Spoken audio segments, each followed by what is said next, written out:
Hello students. तो बच्चों आज हम बात करने वाले हैं आपका, जैसे कि हमने चैप्टर स्टार्ट किया हुआ था हाउ डू ऑर्गेनिजम्स रिप्रोड्यूस। अब तक हम लोगों ने इसमें बात कर चुकी एसेक्सुअल रिप्रोडक्शन के बारे में। ठीक है, तो एसेक्सुअल रिप्रोडक्शन के मोड क्या क्या थे। बाइनरी फिजन था, मल्टीपल फिजन था, फ्रेगमेंटेशन था। ठीक है, स्पोर्स के थ्रू रिप्रोडक्शन हो रहा था, उनके बारे में हम लोग बात कर चुके। आज हम लोग बात करने वाले हैं बेटा वेजिटेटिव प्रोपगेशन के बारे में। किसके बारे में बात करने वाले हैं हम?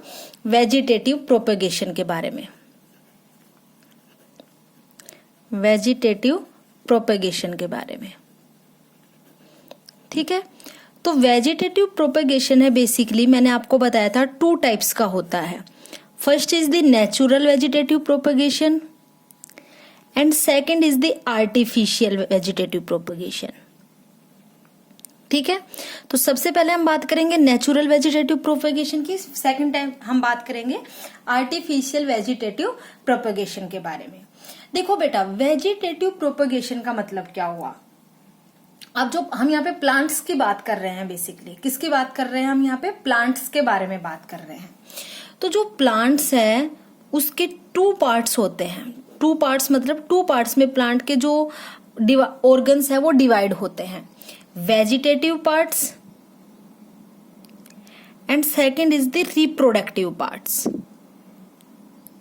जो उसके रिप्रोडक्टिव पार्ट्स है वो सेक्सुअल रिप्रोडक्शन में हेल्प करते हैं मेनली, और जो वेजिटेटिव पार्ट्स है वो एक टाइप का, ये कैसा हो गया? एसेक्सुअल रिप्रोडक्शन हो गया। जो इसके वेजिटेटिव पार्ट्स है वो एसेक्सुअल या फिर वेजिटेटिव प्रोपगेशन में क्या करते हैं? हेल्प करते हैं। ठीक है, अब जो वेजिटेटिव पार्ट्स है उसमें मेनली कौन कौन से हो गए? स्टेम हो गई, ठीक है, लीफ हो गए, रूट हो गई, या फिर अदर स्ट्रक्चर जो हो गई। और जो रिप्रोडक्टिव पार्ट है उसमें बेसिकली कौन से आते हैं? फ्लावर, ठीक है, सीड्स आ गए। ये किस में आते हैं? बेसिकली रिप्रोडक्टिव पार्ट में आते हैं। तो प्लांट के बेसिकली 2 पार्ट्स कौन कौन से हुए? वेजिटेटिव पार्ट्स, जिसको आप किस में लेते हो? बेसिकली एसेक्सुअल रिप्रोडक्शन में या वेजिटेटिव प्रोपगेशन में, जिसमें कौन कौन से पार्ट्स आते हैं? Stem, leaf, root.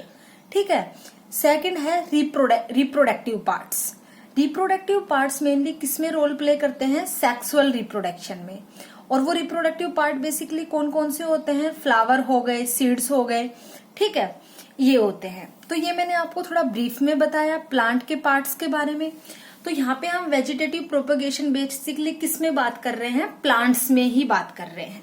ठीक है बेटा, तो अगर हम बात करें प्लांट्स में, तो वेजिटेटिव प्रोपगेशन बेसिकली 2 टाइप्स का होता है। First is the natural, second is the artificial. First क्या होता है बेटा? Natural vegetative propagation, second is the artificial vegetative propagation. तो फर्स्ट अगर हम बात करें नेचुरल वेजिटेटिव प्रोपगेशन में, तो सबसे पहले हम बात करते हैं बाय रूट्स, कि रूट्स के द्वारा कैसे वेजिटेटिव प्रोपगेशन होता है। देखो बेटा, अगर हम बात करें कि रूट्स के द्वारा कैसे वेजिटेटिव प्रोपगेशन होता है, तो कुछ प्लांट्स की जो रूट्स है वो क्या कर लेती है? बड डेवलप कर लेती है। क्या डेवलप कर लेती है? बड डेवलप कर लेती है, which grow to form new plant. जो ग्रो करके क्या फॉर्म कर देता है? न्यू प्लांट का फॉर्मेशन कर देता है। जैसे अगर मैं एग्जाम्पल लूं तो एग्जाम्पल है स्वीट पोटैटो। एग्जाम्पल क्या है? Sweet potato. तो स्वीट पोटैटो में बेसिकली क्या होता है? मान लो ये प्लांट की ये स्टेम है, मतलब ये बेस है, जो ग्राउंड पार्ट है वो, और फिर वहां से ये रूट्स डेवलप हो रही है। ठीक है, मान लो ये रूट्स डेवलप हो रही है। तो इसमें क्या होता है कि रूट्स के ऊपर एक बड डेवलप हो जाता है, एक बड लाइक स्ट्रक्चर डेवलप हो जाता है। ठीक है, एक बड लाइक, एडवेंटियस बर्ड भी बोल सकते हो, फिर बर्ड भी बोल सकते हो, adventitious bird like structure form हो जाता है, जो कि क्या करता है? एक नए ऑर्गेनिज्म को प्रोड्यूस करता है। और ऑर्गेनिज्म यहाँ पे क्या हुआ? प्लांट। ठीक है, ये बर्ड है, ये क्या करता है? ग्रो करता है और एक नया प्लांट फॉर्म करता है। ठीक है, grow to form a new plant. एक नए प्लांट का फॉर्मेशन करता है। ये बर्ड क्या करता है, ग्रो करता है और एक न्यू प्लांट का फॉर्मेशन करता है, एक न्यू प्लांट का में डेवलप हो जाता है। इसलिए हमने क्या बोला कि रूट्स के थ्रू क्या हो रहा है, यहाँ पे वेजिटेटिव प्रोपगेशन हो रहा है। एक ये रिप्रोडक्शन का मोड है वेजिटेटिव प्रोपगेशन, वो यहाँ पे परफॉर्म हो रहा है। ठीक है, तो बाय रूट्स के द्वारा जो हमने वेजिटेटिव प्रोपगेशन बोला है उसको आप क्या बोल सकते हो, mainly basically roots of some plants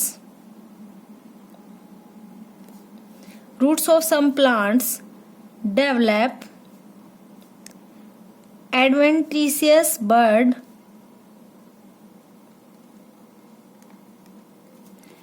which grow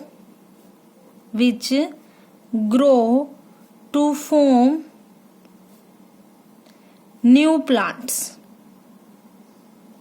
आ गई इतनी बात समझ में?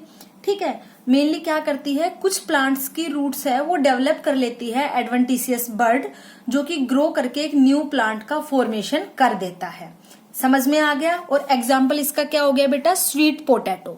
ठीक है, जिसको आप शकरकंदी भी बोलते हो, ये एग्जाम्पल क्या हो गया, स्वीट पोटैटो। ठीक है, समझ में आ गया रूट्स के थ्रू कैसे हुआ vegetative reproduction, vegetative propagation. Second हम लोग बात करते हैं बेटा बाय दी स्टेम्स, कि स्टेम्स के थ्रू कैसे वेजिटेटिव प्रोपगेशन होता है। ठीक है, तो स्टेम्स के थ्रू कैसे होता है वेजिटेटिव प्रोपगेशन। स्टेम क्या है, एरियल पार्ट है। कौन सा पार्ट है, एरियल पार्ट है बेसिकली। ठीक है, एरियल पार्ट क्या हुआ, जो ग्राउंड के अबाउ जो पार्ट पाए जाते हैं प्लांट्स के, जैसे आपको दिखते हैं स्टेम हो गए, लीव्स हो गए। ठीक है, ये सारे कौन से पार्ट है, एरियल पार्ट है, जो एयर के ऊपर कांटेक्ट में रहते हैं, अबाउ दी ग्राउंड रहते हैं। तो स्टेम क्या हुई, एरियल पार्ट है बेसिकली। ठीक है, तो अगर मैं एग्जाम्पल लूं स्टेम्स के बारे में, तो इसका एग्जाम्पल हुआ बनाना, जिंजर, टर्मरिक एंड पोटैटो। ठीक है, ये कैसे ग्रो किए जाते हैं, बेसिकली एक स्मॉल पीस ले लिया जाता है इनका और उसको अंडरग्राउंड मतलब ग्राउंड में दबा दिया जाता है, जमीन में दबा दिया जाता है। फिर कुछ दिनों बाद वो एक न्यू प्लांट का फॉर्मेशन करते हैं। ठीक है, जैसे आपने देखा होगा पोटैटो, बहुत ही कॉमन एग्जाम्पल है पोटैटो। ठीक है, तो पोटैटो क्या करते हैं, जैसे कि पोटैटो लिया और उसके पीसेस कर लिए स्मॉल स्मॉल।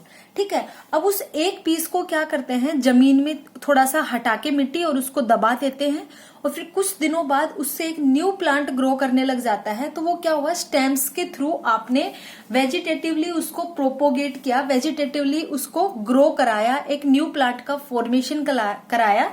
तो हम क्या बोल सकते हैं, स्टेम्स के थ्रू क्या हो रहा है, वेजिटेटिव प्रोपगेशन हो रहा है। ठीक है बेटा, अब आप बात करोगे मैम पोटैटो, जिंजर, टर्मरिक तो अंडरग्राउंड पाई जाती है, तो ये तो रूट्स होनी चाहिए। नहीं, ये आपको याद रखने हैं, ये कुछ एक्सेप्शंस है। ये बेसिकली मोस्टली जो कॉम्पिटिटिव एग्जाम्स होते हैं बेटा, वहां पे भी पूछे जाते हैं कि स्टेम्स की तरह कौन से, मतलब नीचे पार्ट दे देंगे आपको 4 ऑप्शंस में और फिर पूछ लेंगे कि स्टेम्स कौन सी हैं इनमें से।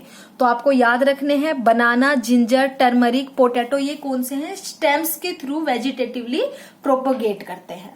ठीक है, तो ये कैसे, ये क्या करेंगे, मेनली ये सारे ग्रो करेंगे, grown with the help of small pieces of underground stems। ठीक है, bearing a few buds।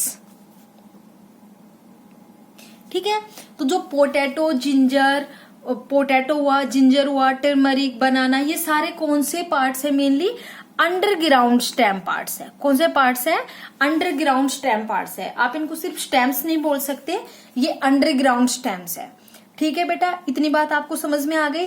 जैसे कि हम लोग अगर क्वेश्चन आ जाए कि पोटैटो का कौन सा पार्ट खाने योग्य है, आप खाते हो, ठीक है, तो वो तो मेनली अंडरग्राउंड पाया जाता है, तो बच्चे सोचते हैं कि वो अंडरग्राउंड है तो वो एज ए रूट हम उसको बोलेंगे। नहीं, वो क्या होता है, अंडरग्राउंड स्टेम, क्योंकि आप किसको खा रहे हो, अंडरग्राउंड स्टेम पार्ट को खा रहे हो उसके वो। ठीक है, ऐसे ही आप जिंजर में भी अंडरग्राउंड स्टेम पार्ट को खाते हो, टर्मरिक में भी खाते हो। ठीक है, इतनी बात आ गई आप लोगों को समझ में, स्टेम्स के थ्रू कैसे वेजिटेटिवली प्रोपोगेट किया। ठीक है, स्मॉल स्मॉल पीसेस लिए, उसको अंडरग्राउंड में ग्राउंड में दबा दिया और फिर उनसे एक नए प्लांट का फॉर्मेशन हुआ। वो क्या कहलाएगा, बेसिकली बाय द स्टेम्स के थ्रू क्या हुआ, वेजिटेटिवली प्रोपोगेट किया। ठीक है, अब हम थर्ड बात करते हैं बेटा बाय लीव्स, कि लीव्स के थ्रू कैसे वेजिटेटिवली प्रोपोगेशन होता है। अगर मैं बात करूं लीव्स के थ्रू, तो इसका मोस्ट बेसिक जो एग्जाम्पल है लीव्स के थ्रू जो वेजिटेटिवली प्रोपेगेट करते हैं, उसका एग्जाम्पल है ब्रायोफाइलम।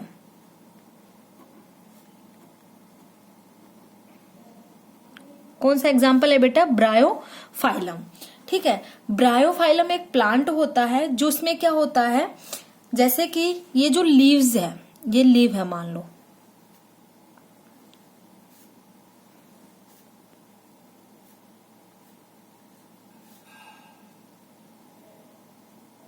ये लीफ है। ठीक है, ये किसका लीफ है, बेसिकली ब्रायोफाइलम का लीफ है, ब्रायोफाइलम का लीफ है। ठीक है, अब क्या होगा, इस ब्रायोफाइलम की जो लीफ है उसके जो मार्जिन्स है, मार्जिन्स कौन से स्ट्रक्चर होते हैं, ये जो स्ट्रक्चर आपको दिख रहा है, ये कौन सा स्ट्रक्चर है, मार्जिन स्ट्रक्चर है। तो इस मार्जिनल स्ट्रक्चर के ऊपर कुछ बर्ड लाइक स्ट्रक्चर फॉर्म होंगे। क्या होगा, कुछ बर्ड लाइक स्ट्रक्चर फॉर्म होंगे। ठीक है, कुछ बर्ड्स फॉर्म होंगे।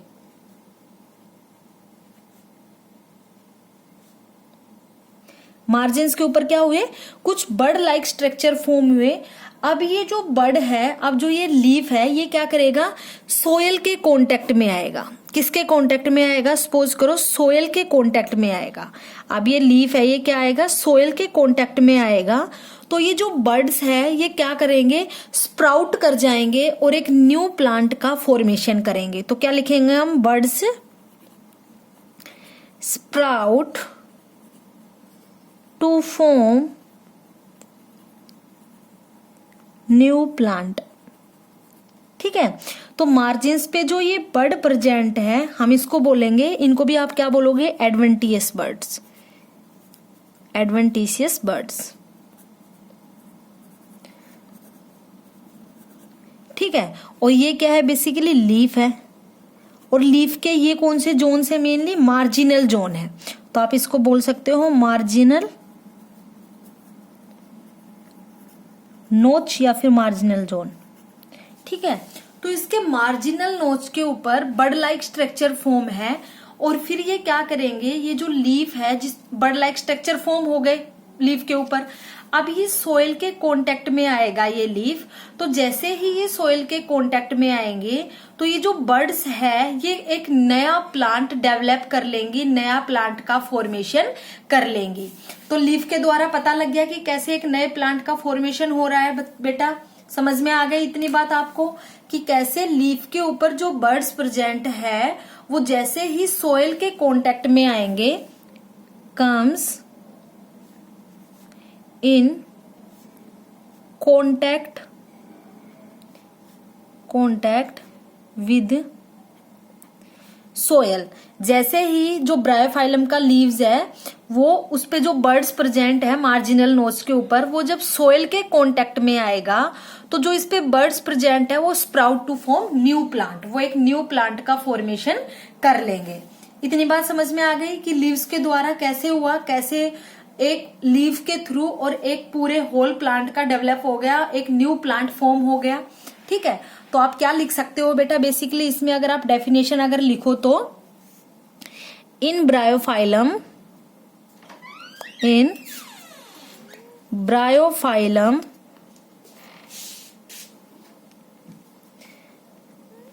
The leaves.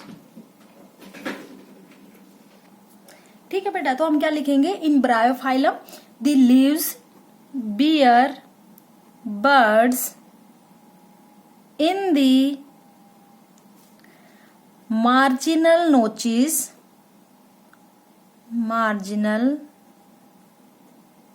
नोचेस, ठीक है। लीव्स के ऊपर, लीव्स पे बर्ड अराइज हो गए इन दी मार्जिनल नोचेस। अब ये बर्ड्स है ये क्या करेंगे, सॉइल के कांटेक्ट में आएंगे और फिर जो बर्ड्स है वो sprout to form new plant का फॉर्मेशन कर लेंगे, एक नए प्लांट का फॉर्मेशन कर लेंगे। तो बेटा इतनी बात समझ में आ गई कि वेजिटेटिवली प्रोपगेशन मैंने आपको बताया बेसिकली 2 टाइप्स का होता है, natural and the artificial. Natural में हमने देखा कि रूट्स के द्वारा कैसे स्वीट पोटैटो में कैसे एडवेंटियस बर्ड का फॉर्मेशन करके न्यू प्लांट का फॉर्मेशन हो जाता है। स्टेम्स के थ्रू हमने देखा कि कैसे अंडरग्राउंड स्टेम है उसको छोटे छोटे स्मॉल पीसीज में डाला जाता है, अंडरग्राउंड किया जाता है और फिर उससे एक नया प्लांट फॉर्म होता है। और कैसे लीव्स के थ्रू, लीव्स का मेनली एग्जांपल क्या है, ब्रायोफाइलम, और उसमें कैसे लीव्स के ऊपर बर्ड्स अराइज हो जाते हैं और फिर वो सॉइल के कांटेक्ट में आते हैं तो एक न्यू प्लांट का फॉर्मेशन कर लेते हैं। इतनी बात आई आप लोगों को बेटा समझ में। तो ये हमने बात की है बेसिकली नेचुरल मेथड्स की। अब हम बात करेंगे नेक्स्ट बेटा आर्टिफिशियल वेजिटेटिव प्रोपगेशन के बारे में। सेकंड हम किसके बारे में बात करेंगे, आर्टिफिशियल वेजिटेटिव प्रोपगेशन के बारे में। देखो आर्टिफिशियल वेजिटेटिव प्रोपगेशन की अगर मैं बात करूं तो सबसे फर्स्ट जो मैं इसका टाइप लूंगी आर्टिफिशियल मेथड का, तो सबसे फर्स्ट जो टाइप है वो है बेटा कटिंग्स। ठीक है, फर्स्ट एग्जांपल क्या है, कटिंग्स। आपको यहाँ पे प्लांट के वेजिटेटिव पार्ट्स को ही लेना है बेसिकली, याद रखना। वेजिटेटिव प्रोपगेशन में आप बेसिकली प्लांट के वेजिटेटिव पार्ट को ही लोगे क्योंकि वेजिटेटिव पार्ट ही यहाँ पे अपना रोल प्ले करेगा बेसिकली। ठीक है, तो आर्टिफिशियल के अंडर आपने क्या रखी, मेनली कटिंग्स। तो कटिंग्स में बेसिकली क्या करते हैं, कोई भी प्लांट लिया उसके स्मॉल स्मॉल पीसीज कर देते हैं। वो स्मॉल स्मॉल पीसीज स्टेम के भी कर सकते हैं, ठीक है, रूट्स के भी कर सकते हैं या फिर लीव्स के कर सकते हैं। ठीक है बेटा, तो कटिंग में आपको बेसिकली समझ में आ गया। They are the small pieces of stems, roots and leaves which are cut off from the plants and used as vegetative propagules। ठीक है, क्या किया आपने, किसी भी प्लांट का स्टेम को कट कर दिया या फिर रूट्स को कट कर दिया या उसके लीव्स को कट कर दिया, ठीक है, कट कर दिया किसी प्लांट से और उनको वेजिटेटिवली प्रोपग्यूल्स कराया, वेजिटेटिवली उनका प्रोपगेशन कराया, जिनसे एक नए प्लांट का क्या हुआ, डेवलपमेंट हुआ, नया प्लांट क्या हुआ, डेवलप हुआ। अब क्या करेंगे, ये जो कटिंग आपने की है वो स्टेम की भी हो सकती है, वो रूट्स की भी हो सकती है, वो लीव्स की भी हो सकती है। अब उस कटिंग को आप क्या करोगे, cutting are placed in the moist soil. Moist soil मतलब जिस सोयल में थोड़ी नमी हो, जिसमें थोड़ा मॉइस्चर प्रेजेंट हो। ठीक है, अब उसमें आप क्या करोगे, उस कटिंग को रख दोगे moist soil in their natural position, in their natural position for forming new plants.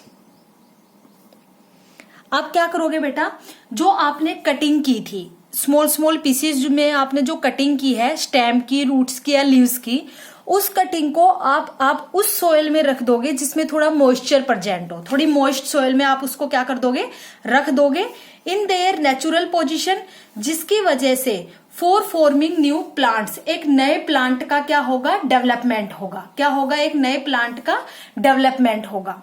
तो ये क्या हुआ, वेजिटेटिव पार्ट से स्टेम ली, रूट्स ली या लीव्स ली, उसके वेजिटेटिव पार्ट से आपने कटिंग करके एक न्यू प्लांट को फॉर्म कराया, एक न्यू प्लांट का फॉर्मेशन कराया।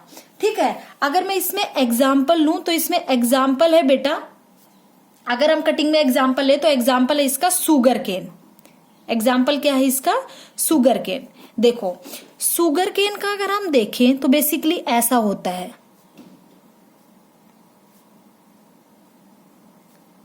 सुगर केन बेसिकली ऐसा होता है, ठीक है, गन्ना ऐसा होता है बेसिकली। ठीक है, तो आपको जो ये जो है यहाँ पे जो ये प्रेजेंट है, ये जो मैंने लाइन बताई है, इसको आप लोग क्या बोलते हो बेटा, इसको हम लोग बोलते हैं नोड। इसको क्या बोलते हैं, नोड। इसको क्या बोलते हैं, जो बीच में जो प्रेजेंट है इसको आपने क्या बोला, नोड। ठीक है, ये भी क्या हुआ, नोड। और ये जो बीच में है इसको आप क्या बोलते हो, इंटरनोड। ठीक है, तो मेनली जो शुगर केन है उसमें क्या करते हैं, छोटी सी स्टेम को कट किया, इतनी सी मान लो स्टेम को आपने क्या किया, कट किया, और फिर उसको वेजिटेटिवली, ये कटिंग प्रोसेस हो गया, फिर आपने उसको वेजिटेटिवली प्रोपग्यूट करा दिया। वेजिटेटिवली आपने इसको क्या किया, इस कटिंग को मॉइस्ट सोयल में दबा दिया, रख दिया इन देयर नेचुरल पोजीशन। फिर कुछ टाइम बाद ये क्या करेगा, एक न्यू प्लांट का फॉर्मेशन कर लेगा। क्या कर लेगा, कुछ टाइम बाद एक न्यू प्लांट का फॉर्मेशन कर लेगा। तो इसी को हमने बोला कि ये आर्टिफिशियल प्रोसेस है। इसमें कटिंग के थ्रू, आर्टिफिशियल मतलब जो हम परफॉर्म कर सकते हैं, जो मैन मेड होता है। ठीक है, तो कटिंग्स के थ्रू हम एक न्यू प्लांट को फॉर्म करा सकते हैं, एक न्यू प्लांट का फॉर्मेशन करा सकते हैं। समझ में आ गया बेटा आपको कटिंग के बारे में। ठीक है, सेकंड हम लोग बात करते हैं ग्राफ्टिंग के बारे में। किसके बारे में बात करते हैं, सेकंड हम लोग ग्राफ्टिंग के बारे में।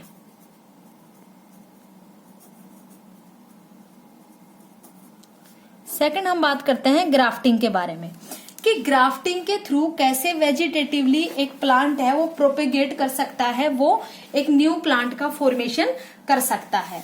अब अगर हम बात करें बेटा ग्राफ्टिंग की, तो ग्राफ्टिंग में मेनली बेसिकली क्या होता है, आपने 2 प्लांट्स लिए, बेसिकली आपने क्या किए, मान लो 2 प्लांट्स लिए।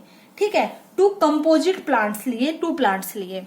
अब क्या हुआ, आपने उसकी कोई भी एक प्लांट है, उसकी स्टेम को आपने, मान लो कोई एक प्लांट है, ये अंडरग्राउंड है, और फिर ये इसका स्टेम है, और ये इसके नीचे क्या है, रूट्स है मान लो। अब ये जो प्लांट है, बेसिकली मान लो ये प्लांट है, मैं रफली बना रही हूं। ठीक है, आपने क्या किया, इसकी स्टेम को यहां से कट कर दिया, यहां पे आपने कट लगा दिया। ठीक है, तो अब जो ये प्लांट है ये ऐसा दिखेगा आपको, ये रूट्स ऐसा दिखेगा, यहाँ पे आपने कट लगा दिया तो ऐसा दिखेगा। अब आप क्या करोगे, जो आपने अदर प्लांट लिया है, आपने 2 प्लांट्स लिए हैं, तो आपने जो अदर प्लांट लिया है उसकी स्टेम लोगे, आप उसको कट करोगे और यहाँ पे टाई कर दोगे। यहाँ पे क्या कर दोगे, टाई कर दोगे, एक रस्सी से आप इन दोनों को यहाँ पे बांध दोगे एक दूसरे के साथ। ठीक है, दोनों प्लांट्स के क्या हो गए, यहाँ पे स्टेम आपने ग्राफ्ट कर दिए एक दूसरे में। ठीक है, तो कुछ टाइम बाद आप क्या देखोगे कि यहां से एक न्यू प्लांट का फॉर्मेशन होगा। क्या होगा, एक न्यू प्लांट का फॉर्मेशन होगा। तो इसी को आप क्या बोलते हो बेटा, ग्राफ्टिंग। इसको आप क्या बोलते हो, ग्राफ्टिंग। अगर हम बात करें ग्राफ्टिंग की, तो देखो हम क्या बोलेंगे, तो बेटा हम ग्राफ्टिंग में क्या बोल सकते हैं, it is a technique of joining shoot system of one plant over the stump of another related plant that grows as a single plant. ठीक है, आपने क्या किया, ज्वाइन कर दिया शूट सिस्टम। प्लांट जो ये ग्राउंड है, इसके नीचे जो आपको दिखाई देता है ये क्या होता है, रूट, और जो ऊपर जो स्टेम वाला पोर्शन है आप उसको क्या बोलते हो, शूट। ठीक है, तो इसमें आपने क्या कर दिया, joining shoot system of one plant, एक प्लांट के शूट सिस्टम को over the stump of another related plant, another related plant के ऊपर ही क्या कर दिया, स्टम्प कर दिया, जोड़ दिया। फिर उसके बाद क्या किया, वो जो होल प्लांट जो आपका फॉर्म हो गया, बन गया, grows as a single plant, grow करेगा एज ए सिंगल प्लांट। इसी को आप क्या बोलते हो बेटा, ग्राफ्टिंग। इसको हम क्या बोलते हैं, ग्राफ्टिंग। ठीक है, जो ग्राफ्टिंग का प्रोसेस है मेनली वो बेसिकली किस टाइप के प्लांट्स में यूज किया जाता है, बेसिकली सिट्रस फ्रूट्स में यूज किया जाता है। किस में फ्रूट यूज किया जाता है, बेसिकली सिट्रस फ्रूट्स में। ठीक है, सिट्रस फ्रूट्स मतलब खट्टे फ्रूट्स में मेनली, जैसे कि एग्जांपल ले लो लेमन, ऑरेंज। ठीक है, या फिर आपने ले दिया ग्रेप्स, मैंगो। इन टाइप के फ्रूट्स में ये बेसिकली क्या किया जाता है, ग्राफ्टिंग का यूज किया जाता है। ग्राफ्टिंग आर्टिफिशियल जो मेथड है वेजिटेटिव प्रोपगेशन का, इसका यूज किया जाता है। अब अगर हम बात करें कि बेटा ग्राफ्टिंग जो यूज कर रहे हैं हम लोग, वो किस किस में यूज कर सकते हैं, उसके क्या क्या फायदे हैं, ग्राफ्टिंग के बेसिकली क्या क्या फायदे हैं, उसको हम कैसे कैसे यूज कर सकते हैं। तो हम लिख सकते हैं grafting are used in grafting are used in, किस किस में यूज कर सकते हैं हम ग्राफ्टिंग अगर बात करें तो सबसे पहले जो भी हम जिस भी प्लांट का रूट सिस्टम है वो वीक है, क्या है, रूट सिस्टम या शूट सिस्टम वीक है, तो उस वैरायटी की, उस प्लांट की बेटर ग्रोथ के लिए हम ग्राफ्टिंग करा सकते हैं। ठीक है, अगर उसका रूट सिस्टम मान लो प्रॉपर नहीं है, पुअर है, अच्छा नहीं है, तो हम उस पे दूसरे प्लांट की स्टेम लगाएंगे तो उससे उसका रूट सिस्टम अच्छा हो जाएगा। यदि किसी प्लांट का शूट सिस्टम अच्छा नहीं है तो वहां पे अगर हम दूसरे प्लांट की ग्राफ्टिंग करा रहे हैं रिलेटेड प्लांट की, तो उसका शूट सिस्टम अच्छा हो जाएगा। ठीक है, तो हम क्यों कराते हैं, for better growth of varieties, better growth of varieties with poor root system। ठीक है, कि जो प्लांट की वैरायटी है जिसका रूट सिस्टम है वो पुअर है अगर किसी प्लांट का, तो उसकी ग्रोथ को बेटर करने के लिए हम ग्राफ्टिंग का यूज कर सकते हैं। सेकंड हम क्यों कर सकते हैं, ग्रोइंग एक्जोटिक वेराइटीज लोकली। ठीक है, एक्सोटिक का मतलब क्या हुआ बेटा, आपने ये टर्म पढ़ी हुई होगी, indigenous and the exotic. Indigenous का मतलब क्या हुआ, वो वेराइटीज जो अपने लोकल एरिया में पाई जाती है। एक्सोटिक वेराइटीज वो होती है जो अपनी कंट्री के अलावा अदर कंट्री की जो वेराइटीज होती है प्लांट्स की, उनको हम क्या बोलते हैं, एक्सोटिक वेराइटीज। तो ग्राफ्टिंग का मेनली यूज कहाँ किया जाता है, grafting are used in growing exotic varieties locally. Exotic varieties को यदि हम यहाँ पे उगाना चाहें तो उसके लिए भी हम ग्राफ्टिंग का यूज कर सकते हैं, उसके लिए भी जो ग्राफ्टिंग है वो हेल्पफुल है। ठीक है, इतनी बात समझ में आई आपको कि ग्राफ्टिंग का यूज कहाँ कहाँ कर सकते हैं, ग्राफ्टिंग क्यों क्यों क्यों जरूरी है, क्यों हेल्पफुल है अगर हम बात करें तो। थर्ड अगर हम पॉइंट देखें ग्राफ्टिंग का, तो देखो ग्राफ्टिंग से जो आपको फ्लावर्स और फ्रूट्स जो ऑब्टेन होंगे वो कैसे होंगे, उनकी यील्ड भी अच्छी होगी और बहुत ही जल्दी ऑब्टेन होंगे। ठीक है, आपने ग्राफ्टिंग अगर किसी प्लांट की कराई है, आपको पता है नेचुरली जितना प्लांट खुद से ग्रो करता है उससे ज्यादा अच्छा ग्रो तब कर सकता है जब आर्टिफिशियली आप उसको ग्रो कराओ।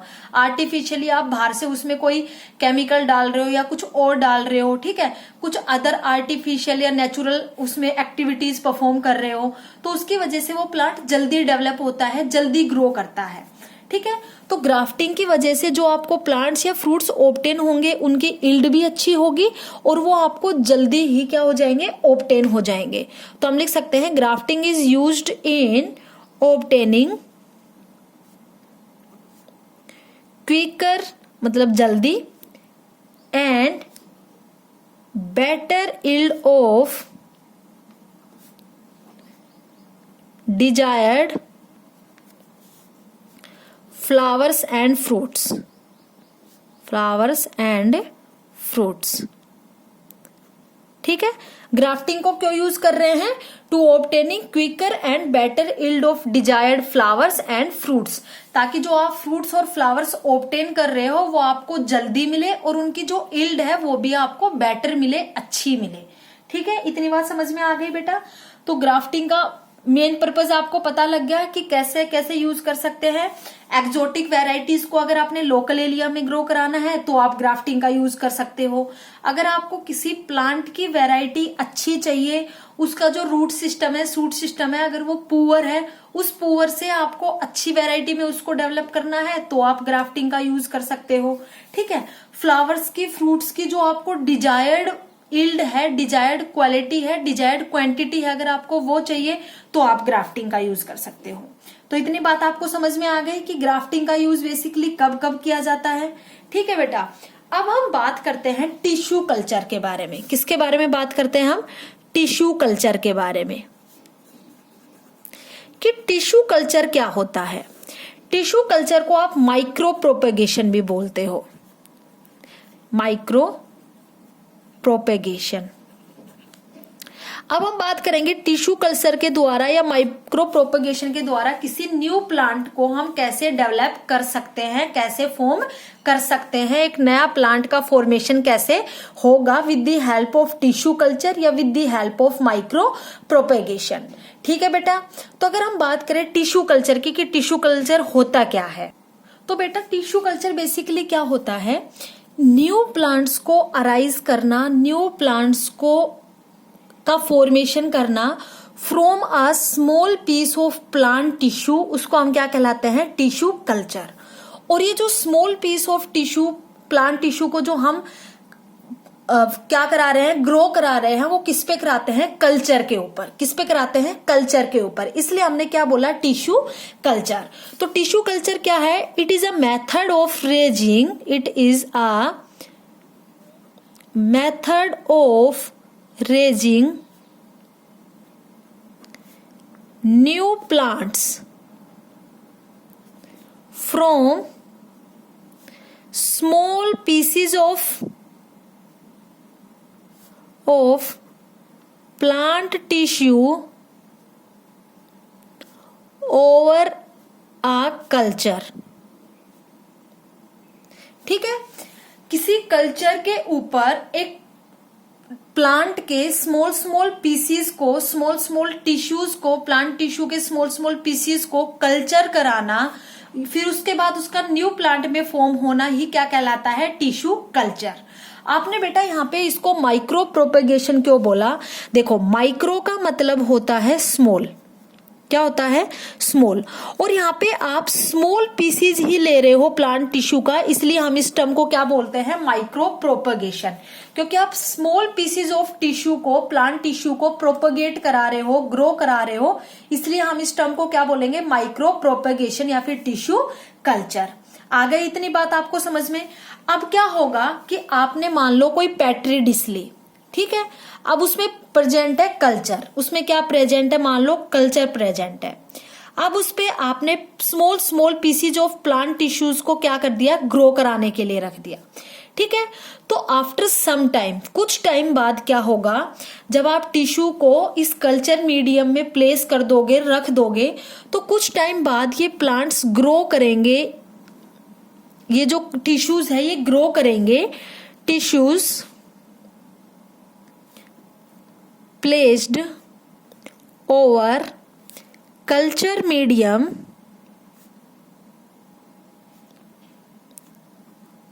grows into an undifferentiated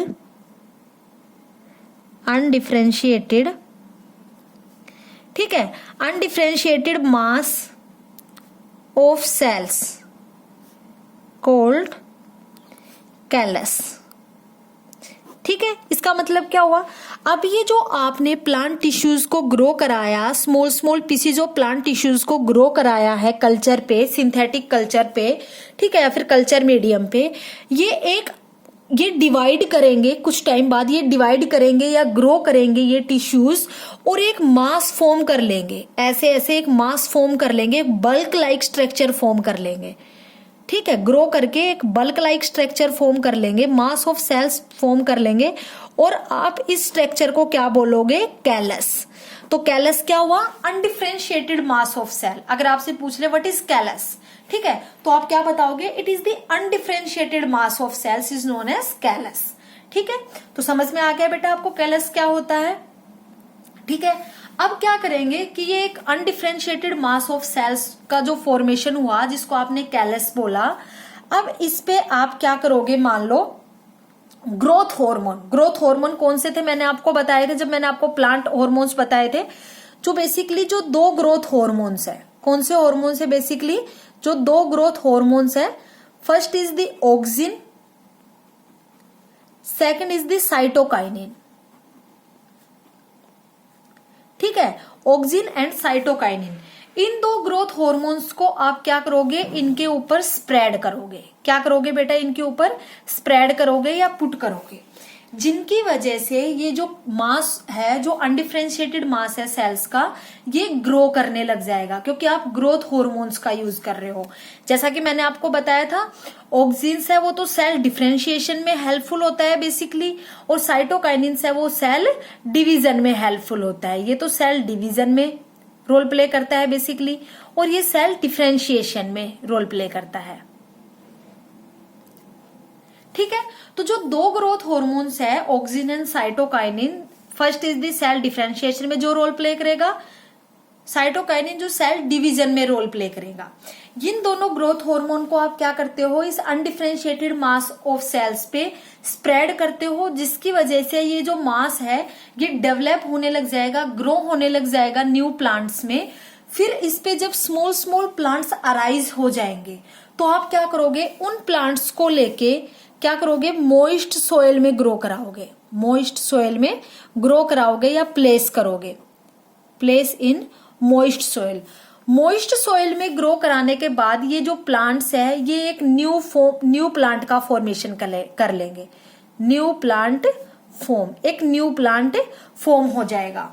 तो समझ में आया आपने इसको टिश्यू कल्चर क्यों बोला, कि कैसे प्लांट टिश्यूज को आपने कल्चर कराया एक कल्चर मीडियम पे, फिर उनसे एक अनडिफरेंशिएटेड मास ऑफ सेल्स का एक स्ट्रक्चर बना जिसको आपने कैलस बोला। अब ये जो कैलस है इस स्ट्रक्चर के ऊपर आपने ग्रोथ हॉर्मोन्स को स्प्रेड किया। ठीक है, ग्रोथ हॉर्मोन्स को स्प्रे किया या स्प्रेड किया, ऑक्सिन एंड साइटोकाइनिन, जिनकी वजह से small small bird like structure, small small plants यहाँ से अराइज हुए। अब आपने वहां से उन प्लांट्स को या उन बर्ड्स को लेके मॉइस्ट सोइल में क्या कर दिया, प्लेस कर दिया, पुट कर दिया, फिर उनसे एक न्यू प्लांट का फॉर्मेशन हुआ। इसी को आपने क्या बोला, टिश्यू कल्चर या फिर माइक्रो प्रोपगेशन। क्या बोला इसको आपने बेटा, टिश्यू कल्चर और माइक्रो प्रोपगेशन। इतनी बात आई आपको समझ में, ठीक है, टिश्यू कल्चर तक। तो बेटा अब हम बात करते हैं एडवांटेजेस ऑफ टिश्यू कल्चर के बारे में, कि जो हम टिश्यू कल्चर करा रहे हैं इसके एडवांटेजेस क्या है, इसके फायदे क्या क्या है, अगर हम बात करें तो एडवांटेजेस की। ठीक है, तो देखो इसका एडवांटेजेस है, जो सबसे पहला एडवांटेजेस है वो है रैपिड मल्टीप्लीकेशन। फर्स्ट क्या है, रैपिड मल्टीप्लीकेशन। रैपिड मल्टीप्लीकेशन का मतलब क्या है, कि आपने टिश्यू कल्चर कराया, किसी प्लांट के टिश्यू को लेके आपने कल्चर कराया, तो उसकी वजह से रैपिड मल्टीप्लीकेशन हो रहा है प्लांट्स का। देखो आपने यहाँ पे कुछ टिश्यूज को कल्चर कराया था और फिर उससे एक मास ऑफ सेल अराइज हो गया, बहुत सारे टाइप की सेल्स अराइज हो गई कुछ ही टाइम में, जिसकी वजह से हमने क्या बोला कि इसके एडवांटेज क्या है, रैपिड मल्टीप्लीकेशन, कि एक प्लांट से एक या वन या टू प्लांट से या स्मॉल पीसीज ऑफ प्लांट से आप थाउजेंड्स प्लांट्स को अराइज कर सकते हो। क्या कर सकते हो इसमें आप, a small piece of plant से आप थाउजेंड्स प्लांट्स को अराइज कर सकते हो बेसिकली।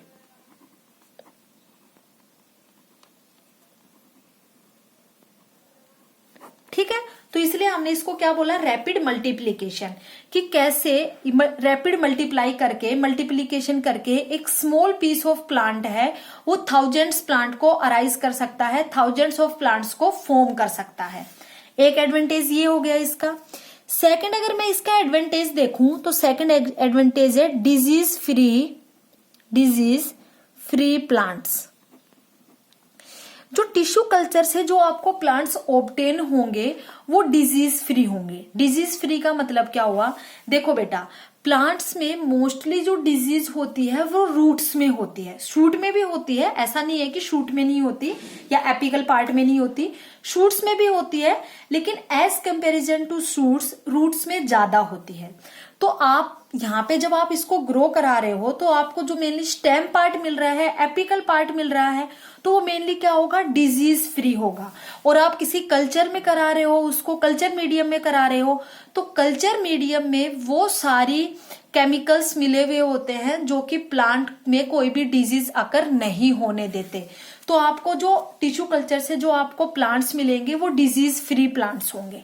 ठीक है, थर्ड अगर हम बात करें तो थर्ड हम बात करेंगे स्पेस की। क्या बात करेंगे, स्पेस की। टिश्यू कल्चर कराने के लिए आपको बहुत बड़े एरिया की या बहुत बड़े स्पेस की जरूरत नहीं है। एक स्मॉल रूम में भी आप टिश्यू कल्चर करा सकते हो।